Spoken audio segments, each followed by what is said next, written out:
A newscast is, of course, made up of many different elements: live reports, special reports, tape stories, and more. Those responsible for keeping it all together are, of course, the people who anchor. This evening, we go behind the scenes for a look at an anchor man, a look at one of the best. Good evening, I'm Roger Grimsby. Here now the news. To most of us, Roger Grimsby seems almost like a member of the family, paying a visit to our homes each night, keeping us informed for more than a decade. To those of us in and around New York, the face of Roger Grimsby is one of the most familiar on TV. But what many of us don't know is that Roger Grimsby is also known to millions of other people all across the country, people who know him only by his voice. Here's the latest from ABC News. Roger Grimsby reporting. Yes, Roger Grimsby on the radio. It's one of the best-kept secrets in broadcasting. Roger Grimsby begins his day 2 blocks away from his anchor desk here at ABC Network Radio, doing much the same thing he did when he began in 1953. Each weekday at 1:30 in the afternoon, Roger Grimsby begins his day sifting through wire copy, choosing the stories for his radio newscast. What stories do you choose? Ones that interest me and I think will interest the public, or those stories that I think the public should know about, whether they're interesting or not.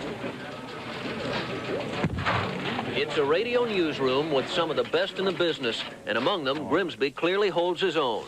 In all the discussion of television anchor people, you come down to the plastic people, the Q ratings, how are these people perceived by the public. Everybody tends to forget one thing about Roger, and that's the fact that he is one hell of a newsman. After writing the stories, he goes over them with his editor. I'll get a pronouncer for you if you want. Why are you using it? Just describe it. Okay.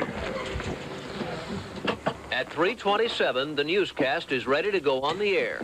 This is an update from ABC News. Roger Grimsby reporting. A study. But why does he do it? One of the top TV anchormen at the top station in the top market when he probably doesn't need the money? Why does he do radio? For me, radio is an imposed discipline. I must be here. I have to write it myself. I have to read it myself. And when I go over to television, I'm well read into the day, nationally and internationally. To most of us, Roger Grimsby is a very big name, but here, he's just a well-respected newsman. In radio, writing is everything. You're not dependent on pictures, or you don't defer to pictures. You don't have any pictures. And so you must be able to write, and that is a great satisfaction. You pride yourself on your writing. Yes. See you around. Roger is an accomplished newsman. He knows what he's reading. He knows what he's writing. He is somebody who has done it all. And through it all, I have to tell you, he's an essentially shy man. He is a very shy man. Maybe bashful, certainly not shy.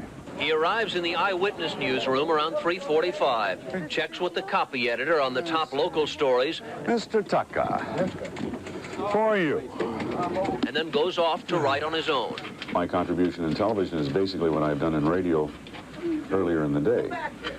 And my contribution is to try to write differently from other people, to sometimes have a cavalier attitude towards other things that people hold sacrosanct. I'm reluctant to pontificate on television because, particularly in a market like New York, you better know that there are a number of people potentially in your audience who know more about the subject than you do.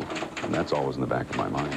While Grimsby maintains that the TV newscast is mostly run by producers, Roger Grimsby still has a lot to say.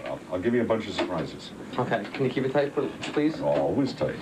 You really do have a lot of authority in the newsroom.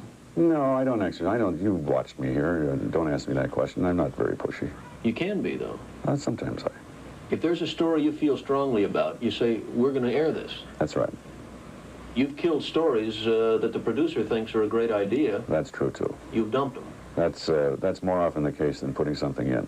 And then, just before 6 o'clock, he sits down with Bill Butel, just as they've done each weekday night for years. Grimsby and I have been together. I've been together with Grimsby longer than most women have been together with Grimsby. Roll 747, man, 741. Tonight we begin with a cocaine war in Queens, a double murder. In this day when most TV is pre-taped, the news broadcast is something unique. It's live, and because of that, there are occasional mistakes. Josh Howell reports tonight the shakeup is an understatement. It didn't roll. It didn't roll. That is understated. If something goes wrong, I'm inclined to underline it. where other people would try to cover up and look like a fool because everybody in the audience knows that something went wrong and you pretend it didn't. So I'm inclined to underline it.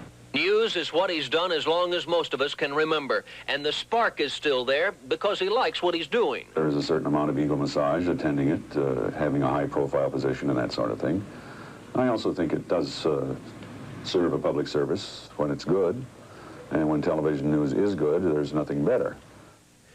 And when TV news is good, much of the credit goes to the person who sits in the control room executing all the various elements of the newscast. Tomorrow, a look behind the scenes at the director.